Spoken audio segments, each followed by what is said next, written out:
বিশেষকৈ কংগ্ৰেছসকলে মোক টাৰ্গেট কৰি লৈছে তেখেতসকলে কৈছে পইচা লৈ কিনে প্ৰচাৰ কৰিব আহিছে অমুক লৈ প্ৰচাৰ কৰিব আহিছে মই আজিলৈ কোনো ৰাজনীতি দলত জইন কৰা নাই আৰু মোৰ ভৱিষ্যততো মোৰ কোনো পৰিকল্পনা নাই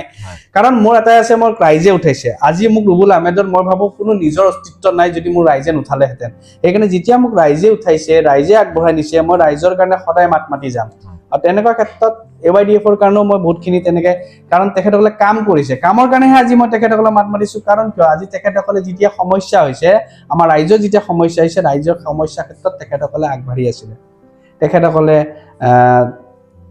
খাৰা হৈছিলে ৰাইজৰ আগত যেতিয়া বিপদ হৈছে কিন্তু সেইখিনি সময়ত আমি কংগ্ৰেছক পোৱা নাছিলো আমি কংগ্ৰেছক বিচাৰিছিলো যে কংগ্ৰেছে ৰাইজৰ হৈ কিনে আহক কিন্তু ৰাইজৰ হৈ নাহিলে সংখ্যালঘু ৰাইজৰ হৈ কোনো কাম কৰা নাই আৰু তেনেকুৱা এটা স্থলীত আজি এতিয়া মাত মাতি ওলাই আহিব লাগিব তেনেকে চাওঁ কিন্তু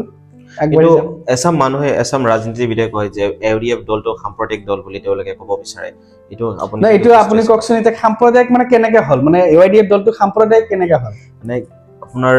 মন্তব্য চাব গ'লে এতিয়া AYDF দলটো মানে মাত্ৰ মুছলমান মানুহক লৈ ৰাজনীতি কৰে সেইটো দলত আন কেণ্ডিডেটক পায়ত মানে ইমান প্ৰায়ৰিটি দিয়া নহয় বা গুৰুত্ব দিয়া নহয় বা অনলি মুছলমান মাইনৰিটি যিমানবোৰ মানুহ আছে সেইবোৰ মানুহক লৈ ৰাজনীতি কৰিব বিচাৰে এইটোৱে আচলতে আমাৰ ভুল ধাৰণা এই ভুল ধাৰণাটোতো আমি আঁতৰাব লাগিব AYDF দলটো সাম্প্ৰদায়িক দল নহয় AYDF দলটো অকল এটা কমিউনিটি বা এটা মানুহৰ এটা